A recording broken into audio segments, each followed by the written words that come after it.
Alexander Dumas फिल्स, त्याग और प्रेम। कैमिले Dumas, Alexander फिल्स French लेखक एलेक्जेंडर ड्यूमा फिल्स का जन्म पेरिस में 27 जुलाई 1824 को हुआ। आपके पिता प्रसिद्ध उपन्यासकार एलेक्जेंडर ड्यूमा थे। माता का नाम मेरी लेबे था। जब आपका जन्म हुआ तब आपके माता पिता का विवाह नहीं हुआ था। बाद में उनका विवाह हो गया। अपने स्कल जीवन में आपको अवैध नतान के नाम से काफी अपमान उठाना पड़ा। वैसे पिता पुत्र में बड़े अच्छे संबंध थे और दोनों ही बड़े खर्चीले थे। अकेले अकेले रहते थे। शीघ्र हो आप पर 10,000 का कर्जा हो गया। आर्थिक संकट से बचने के लिए आर लिखने लगे और 1848 में कैमिले को रचना की। बाद में आपने इसका नाट्य रूपांतर कर दिया। आगे चलकर आप बहुत चार ना हो गए और आपको साहित्यिकों में बड़ा सम्मान मिला। आप में अपने पिता के प्रति भावना बनी रही। आपको 1874 में फ्रेंच अकादमी के लिए चुन लिया गया। 27 नवंबर 1865 में आपकी मृत्यु हुई। कैमिले त्याग और प्रेम मूल रूप में पहली बार 1848 में प्रकाशित हुआ। यह आपको एक मर्मस्पर्शी रचना है। पेरिस का वह बदनाम हिस्सा अपने आदमियों की वजह से यह नाम पा सका था। यूडेंटिन के एक मकान में एक वेश्या की बुरी हालत में मृत्यु हो गई थी क्योंकि वह फांसे लदी हुई थी। अब उसका फर्नीचर और सामान बिक रहा था। उस भीड़ में लोग वैसे ही तमाशा देखने के लिए खड़े थे क्योंकि इससे उन्हें एक तरह की सनसनी मिल रही थी। लेकिन एक व्यक्ति ऐसा भी वहाँ था जिसके उद्देश्य इतने निम्नकोटि के नहीं थे। वह एक साहित्यिक व्यक्ति था जो न केवल कौतूहल प्रिय था किंतु उसमें यौवन और प्रेम के आकर्षण के कारण एक दूसरी भावना थी। मेमूजिल मार्ग्युराइट गोथियार के पास कई लोग ऐसे आते थे जो उसमें दिलचस्पी लिया करते थे और उनका स्तर बहुत निम्न कोटि का होता था। पर यह आदमी ऐसा नहीं था। वह देखता था कि रूप और यौवन से संभ्रात एक स्त्री दुखियारी थी। उसने उसे केवल दूरी से देखा था। उसने मैननलेस कोट नामक पुस्तक की एक प्रति उस नीलाम में खरीद ली। जब उसने उस किताब को खोला तो उसमें लिखा हुआ था मार्ग्युराइट के प्रति मैनन विनम्रता और नीचे आमंद ड्यूक के हस्ताक्षर थे। इस लेख ने उसमें एक कौतूहल जगा दिया।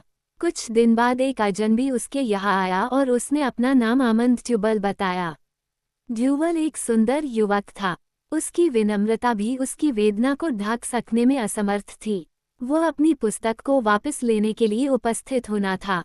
उसकी संवेदना को देखकर उसे वह पुस्तक ट्यूबल को लौटानी पड़ी। ड्यूबल को इसका सेव था कि वह अपनी प्रिया के पास उसकी मृत्यु की बेला में नहीं पहुंच सका था। उसने एक पत्र दिखाया जो मेमूजिल गोथियार ने अपने जीवन के अंत से पहले उसे लिखा था। उसमें उसने उसके प्रति अपना प्रेम प्रकट किया था और चाहना प्रकट की थी कि केवल उसी के दर्शन करने के लिए वो कुछ दिन और जीवित रहना चाहती थी, लेकिन यह एक व्यर्थ की भाषा थी। ड्यूबल के आने के पहले ही वह इस संसार से चली गई। तरुण ड्यूबल पर जैसे वेदना फिर घिर आई और यह शीघ्रता से चला गया। वह देखता रह गया कि उसका अतिथि बाया था और चला भी गया और वह सोचने लगा कि इन दोनों के प्रेम संबंध कैसे रहे होंगे। ये साहित्यिक व्यक्ति स्वर्गीय मार्ग्युराइट के परिचितों से प्राय ही अनेक प्रकार की सूचनाएं प्राप्त कर लेता। अनेकों उसके प्रेमी रह चुके थे। उसने अनुभव किया कि संभवत यह वेश्या अन्य वेश्याओं के समान नहीं थी। वह चतुर और ईमानदार थी और पेरिस की अन्य वेश्याओं के समान उसके आचरण में अश्लीलता नहीं थी। तरुण ड्यूबल के दुख की वास्तविकता और दृढ़ता जानने के लिए ये साहित्यिक व्यक्ति एक दिन मोट मात्र के कब्रिस्तान में मार्ग्युराइट की कब्र के पास पहुंचा। वहां उसने देखा कि उस पर सुंदर फूल चढ़े हुए थे। कैमिली आज फूलों से कब ढकी हुई थी। यह मार्ग्युराइट के प्रिय कुसुम थे। इस कथा ने साहित्यिक व्यक्ति के कौतूहल को जगा दिया और ड्यूबल से सारी कथा सुनने के लिए वह उसके घर गया। तरुण उस समय बीमार था किंतु मिलने के लिए तत्पर था। वह अपने दुख को किसी दूसरे से कहना चाहता था। उसे एक सुनने वाला मिल गया था। उसने साहित्यिक व्यक्ति को निमंत्रित किया और कब्रिस्तान में से गया। तब उसने बताया कि वो उसको एक कब्र में से दूसरी कब्र में लिटाएगा, तभी उसे यह निश्चित होगा कि मार्ग्युराइट वास्तव में मर गई थी। अंत में यही किया गया।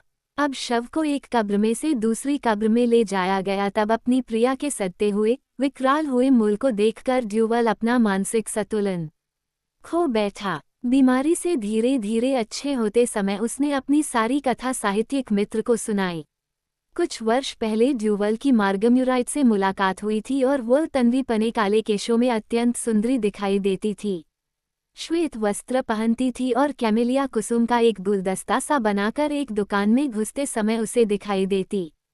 ट्यूबल ने उसे क्षण भर देखा था, किंतु उसका सौंदर्य उसके मन पर सदैव के लिए अंकित हो गया था और उसने प्राणपण से यह चेष्टा की थी कि वह उसके अधिक से अधिक समीप हो सके।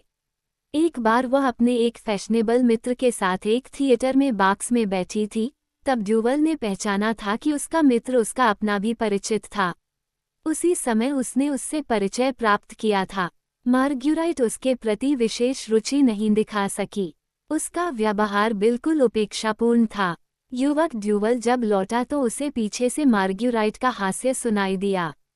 कुछ ही दिन बाद उसको पता चला कि मार्ग्यूराइट को तपेदिक हो गई थी और वह कुछ महीनों के लिए बैगनरेश चली गई थी।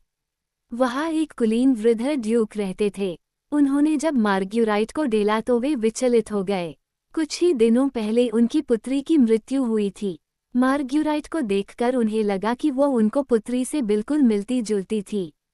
यद्यपि मार्ग्यूराइट बदनाम थी, फिर भी ड्यूक ने उसे अत्यंत सुख से रखा।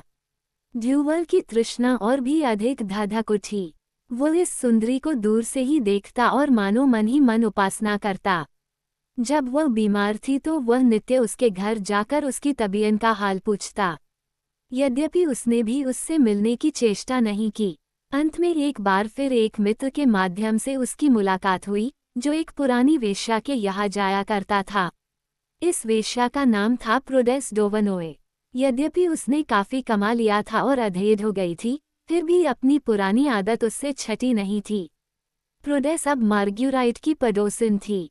कैमिले नाम का एक व्यक्ति बार बार मार्ग्यूराइट को परेशान करने के लिए आता था। वह उसका प्रेमी था। उससे पीछा छुड़ाने के लिए एक बार मार्ग्यूराइट प्रोडेस के घर गई। इस बार जब उसने सुंदर ड्यूवेल को वहां देखा तो उसके व्यवहार में स्नेह था, मानो वह अधिक विनम्र हो गई थी। फिर आनंद की वारा बहने लगी, मदिरा प्रवाहित होने लगी और मार्ग्यूराइट पर तपेदिक का नया हमला हुआ।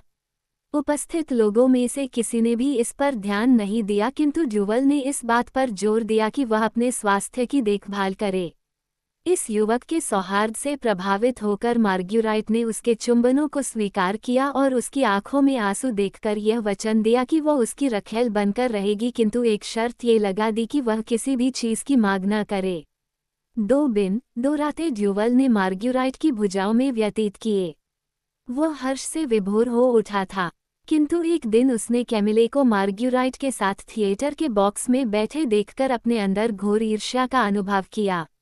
अगली रात जब मार्ग्यूराइट ने कहा कि उसकी तबीयत खराब थी, तब वह ये जान गया कि वह अपने प्रेमी की बात छिपाने की चेष्टा कर रही थी। उसकी ईर्ष्या अनंत हो गई। उसने उसे एक पत्र लिखा और पेरिस जाने को तैयार हो गया। मार्ग्यूराइट ने उसे उत्तर दिया और ड्यूवल ने उसे एक प्रायश्चित भरा पत्र लिखा। वो उसे मिलने के लिए आए और उसका समझौता फिर से हो गया। आनंद से कई महीने व्यतीत हो गए। एक दिन देहात में घूमते समय मार्ग्यूराइट ने ये निश्चय किया कि वे दोनों साथ साथ रहेंगे। उसने एक मकान किराए पर ले लिया और उसका प्रेमी निर्भय होकर उसके साथ रहने लगा। वृद्ध ड्यूक इस बात से क्रुद्ध हो उठा। उसने अपनी सहायता बंद कर दी। तब मार्ग्यूराइट चुपचाप धन की कमी पूरी करने के लिए अपने सामानों को बेचने लगी। जब ड्यूवल को ये पता चला तब वो भयभीत हो गया और जो कुछ भी थोड़ी बहुत संपत्ति उसके पास थी, उसने उसके लिए उसे समर्पित करने का विचार किया। जब ड्यूवल के पिता को ये ज्ञात हुआ तो उसने इस संबंध को तोड़ देने की आज्ञा दी। ड्यूवल ने इनकार कर दिया, लेकिन जब वो पेरिस से लौटकर आया तो उसने देखा कि मार्ग्यूराइट चली गई थी। जब उसको ये ज्ञात हुआ कि वह धनी कैमिले के पास चली गई थी तो उसकी वेदना की सीमा नहीं रही। वह मानो पागल हो गया। महीनों बाद जब वह पेरिस लौटा तो इस बार उसने एक दूसरी रखेल रखी। ये थी तो सुंदरी किंतु अश्लील थी। अब ड्यूवल ने निस्सहाय और बीमार मार्ग्यूराइट का सबके सामने अपमान करना शुरू किया। एक रात मार्ग्यूराइट ड्यूवल के समीप आई। उसे अपने पुराने प्रेम की याद जगाई और उसकी भुजाओं में सिमटकर उससे प्रार्थना का कि वह उन्हें सताना छोड़ दे। लेकिन जब वह अगले दिन उससे मिलने के लिए गया तो उसने देखा कि वह फिर कैमिले की भुजाओं में थी। तब ड्यूवल ने ईर्ष्या से ग्रस्त होकर 500 फैक का नोट मार्ग्यूराइट को भेजकर लिखा, यह है तुम्हारी रात की कीमत। और फिर वह वहां से चला गया। एलेक्जेंड्रिया में ड्यूवल को फिर पता चला कि मार्ग्यूराइट बीमार थी। उसने उसे पत्र लिखा और उससे प्रेम भरा पत्र प्राप्त भी किया और तुरंत पेरिस चल पड़ा। किंतु अब बहुत देर हो चुकी थी। जितनी देर में वह घर पहुंचा, वह वेदना से मुक्त हो गई थी और उसके जीवन का आखिरी क्षण अपनी पीड़ा से अब उसे ग्रस्त नहीं कर सकता था। मार्ग्यूराइट अपने प्रेमी के लिए अपने अंतिम समय के विचारों को लिखकर छोड़ गई थी। उसको पक्का उसे ज्ञात हुआ कि वृद्ध ड्यूवल के पत्र को प्राप्त करके ही उसने अपने प्रेमी को छोड़ दिया था ताकि उसका जीवन विनष्ट न हो। वो गिरजे में ही मृत्यु को प्राप्त हुई थी। सचमुच उसने उसे हृदय से प्यार किया था। लेखक ने नारी जीवन के प्रति अत्यंत उदार दृष्टि अपनाई है। प्रस्तुत कथानक का उसने नाटक भी बनाया था, जो अत्यंत विख्यात हुआ था। यह एक वेश्या का विशाल हृदय दिखता है, जिसमें हमें समर्पण और त्याग की भावना अपने मनोहर रूप में दिखाई देती है। उपन्यास में मानसिक उतार चढ़ावों का बड़ा हृदयहारी चित्रण हुआ है।